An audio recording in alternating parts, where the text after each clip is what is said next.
আপনি কি জানেন আপনি চাইলে যে কোনো দোকান থেকে যে কোনো কাপড় একদম কম দামে কিনতে পারবেন, দোকানদার কিছুই বুঝতে পারবে না, শুধু তাকিয়ে থাকবে। টেলিপ্যাথিক্যাল এই কৌশলটি মূলত দোকানদারের সাইকোলজির সাথে খেলে থাকে, ফলে দোকানদার কোনোভাবেই আপনার থেকে বেশি দাম রাখতে পারবে না, বরং আপনি অনেক কম টাকা দিয়ে দামি দামি ব্র্যান্ডের কাপড়ও কিনে আনতে পারবেন। দোকানে কাপড় কেনার সময় যে কোনো কাপড়ের দাম কমানোর জন্য আপনি এই কৌশলটি ফলো করতে পারেন। আমি সবসময় এই কৌশলটি ফলো করে যে কোনো কাপড় খুব কম দামে কিনে থাকি। কৌশলটি আমি এইভাবে প্রয়োগ করি, আমি যখন কাপড় কিনতে যাই তখন যে কাপড়টি আমার খুব বেশি পছন্দ হয় সেই কাপড়টি দূরে সরিয়ে রাখি। একটি উদাহরণ দিয়ে বুঝালে আপনি বিষয়টি খুব সুন্দরভাবে বুঝতে পারবেন। গত 2 দিন আগে আমি একটি শার্ট কিনতে গিয়েছিলাম। প্রথমে আমি দোকানে গিয়ে দোকানদারকে বললাম কয়েক ডিজাইনের শার্ট দেখাতে, তো দোকানদার আমাকে লাল, হলুদ, কালো সহ আরো কয়েক রকমের শার্ট বের করে দেখালেন। তার মধ্যে থেকে আমার লাল কালারের শার্টটি পছন্দ হলো, তো আমি লাল কালারের শার্টটি দূরে সরিয়ে রাখলাম এবং হলুদ কালারের শার্টটি হাতে নিয়ে খুব মনোযোগ সহকারে দেখতে থাকলাম। মানে দোকানদারকে এটা বোঝানোর ট্রাই করলাম যে লাল কালারের শার্টটি আমার মোটেও পছন্দ হয়নি, বরং হলুদ কালারের শার্টটি আমার খুব বেশি পছন্দ হয়েছে। তো এখন আমি দোকানদারের সাথে হলুদ শার্টের প্রশংসা করা শুরু করলাম এভাবে যে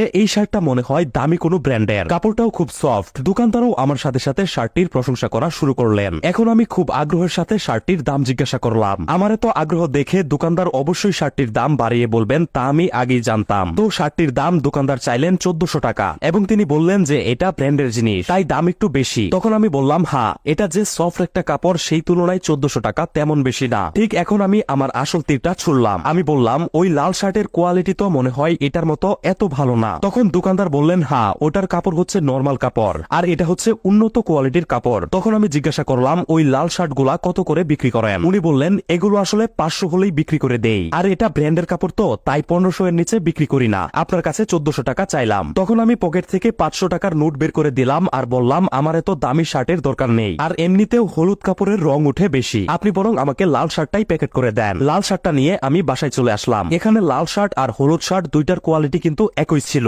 শুধু হলুদ শার্টের প্রতি আমার আগ্রহ বেশি দেখে দোকানদার এটার দাম বেশি চেয়েছিল। তো সেখানে আমি সেম কোয়ালিটি এবং আমার পছন্দের শার্টটি কিনে আনলাম, তাও আবার 1000 টাকা কম দিয়ে। এই কৌশলটি ফলো করে, এই কৌশলটি খুবই কাজে দেয়। এখন থেকে এই কৌশলটি ফলো করে কাপড় কিনবেন। আপনি নিজেও কল্পনা করতে পারবেন না একজন কাপড়ের দোকানদার একটা কাপড়ের কত বেশি দাম চাইতে পারে। আমি এমনও দেখেছি 400 টাকার কাপড়ের দাম চেয়েছে 2500 টাকা। তাই কাপড় কিনতে গিয়ে সবসময় সচেতন থাকবেন আর কাপড় কিনতে গিয়ে কখনো লজ্জা পাবেন না। মানে দোকানদার যদি আপনার কাছে 2000 টাকা দাম চাই তো সেখানে আপনি 400 টাকা বলতেও লজ্জিত হবেন না, কারণ কম বললে পরে ধীরে ধীরে বাড়াতে পারবেন, একবার বেশি বলে ফেললে পরে আর বাড়াতেও পারবেন না, কমাতেও পারবেন না। কাপড় কিনতে সচেতন এবং বিচক্ষণ থাকুন। দোকানদারকে 10 টাকা বেশি দিলে আপনার কোনো লাভ নেই, বরং তারা আরো তাদের ব্যবসায়িক চাল খাটিয়ে 200 টাকার জিনিস আপনার কাছে 2000 টাকা বিক্রি করে দিবে। আপনি অবশ্যই কখনো না কখনো হিপনোটাইজের কথা শুনেছেন। হিপনোটাইজ হচ্ছে কোনো মানুষকে কাছ থেকে কিছুক্ষণের জন্য সম্মোহিত বা বশ করে ফেলার প্রক্রিয়া। হিপনোটাইজ কিভাবে করতে হয় তার সঠিক প্রসেস আপনাকে কখনোই কেউ শিখাবে না।